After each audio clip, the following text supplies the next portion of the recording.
Hello there, everybody. I am going to be reviewing the new Jett class today.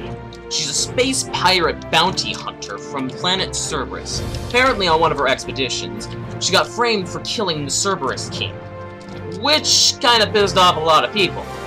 But in true terms, the actual people who killed him were the Black Wings.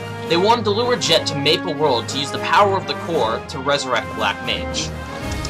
In the end, they failed due to the fact that Burke, Jett's loyal sidekick, in the end saves her by luring Barok away.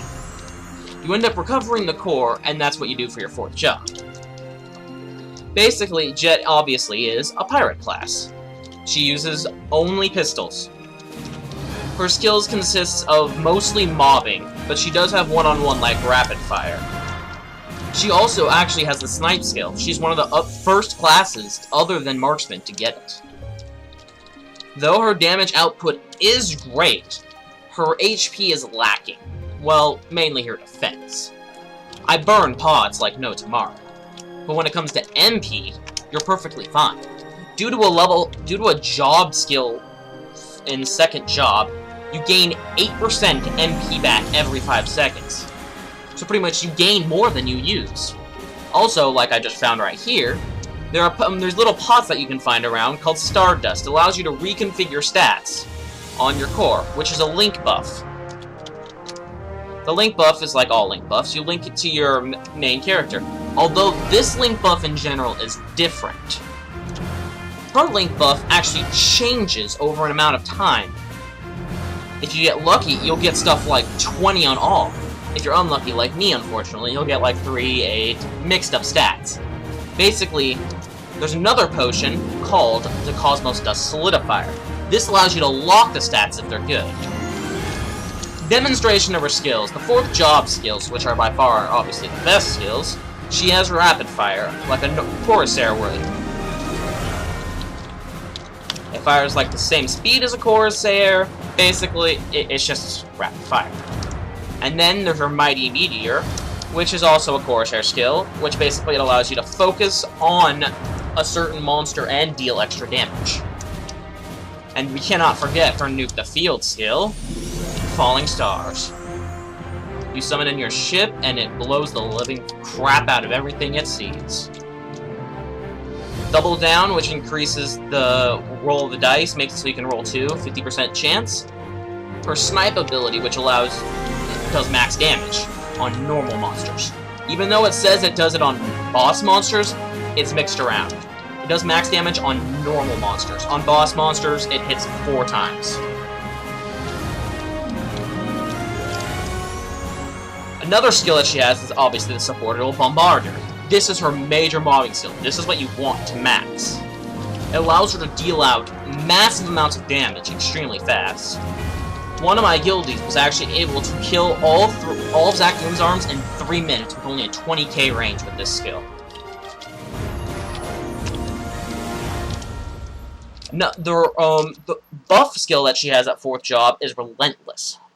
Relentless, as it says, adds elemental resistance, and it also adds more attack power. So it's a really decent skill. But let me tell you the skill build that you're going to want to do. When it comes to her skill build, you're going to not max everything in first job except Tornado Uppercut. That skill is useless later on because you get better mobbing skills. Max everything in second job except Static Thumper, because again, better mobbing skill. And then again, max everything except Solar Ray, for the same exact reason, because you get Suborbital Bombardier. So far, from what I'm getting from 4th job is, you're definitely gonna want to max Suborbital Bombardier. That is a must. You're gonna want to watch max collateral damage too, because it does add bossing damage. Relentless, it's a buff. Of course you max it. Counterattack, I'm not too sure. I mean, all it is pretty much power guard, so I wasn't too sure on that. If someone posts in the comments that you're supposed to, I don't know. Just tell me, because I don't think you're supposed to. Brain Scambler, there's a possibility that you level it up more. I mean, it is Snipe. You'd want to level it up. Double Down, it's level 5. Max it. It's awesome. Simple enough. Obviously, don't max your Nuke the Field skill. It's just for show. Mighty Meteor, maybe. I mean, it does add bonus damage, and that would help in boss. Rapid Fire, of course, max that. That is definite max, and Maple Warrior like all if you can afford it. I'll demonstrate the skills. First, I'll use Brain Scrambler, Snipe, well damn. Suborbital Bombardier. I said that wrong. Oh well. Rapid Fire. Let's see if double roll works. There we go. Roll the dice. I failed. I hate my life. Oh well. You're gonna nuke the field skill. Woohoo. And the unepic Mighty Meteor. You throw an egg, compare.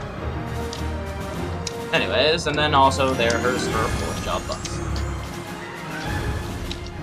Overall, when it comes to the class's damage output, it's really good. There have been complaints of the class being overpowered, which is understandable. Truthfully myself, I think the class should stay the way it is, because like many posts on the forums that have been going around, classes start out overpowered, so everybody loves them, but then Nexon decides to nerf it, which then kills their fan base. It happened with Demon Slayer just recently.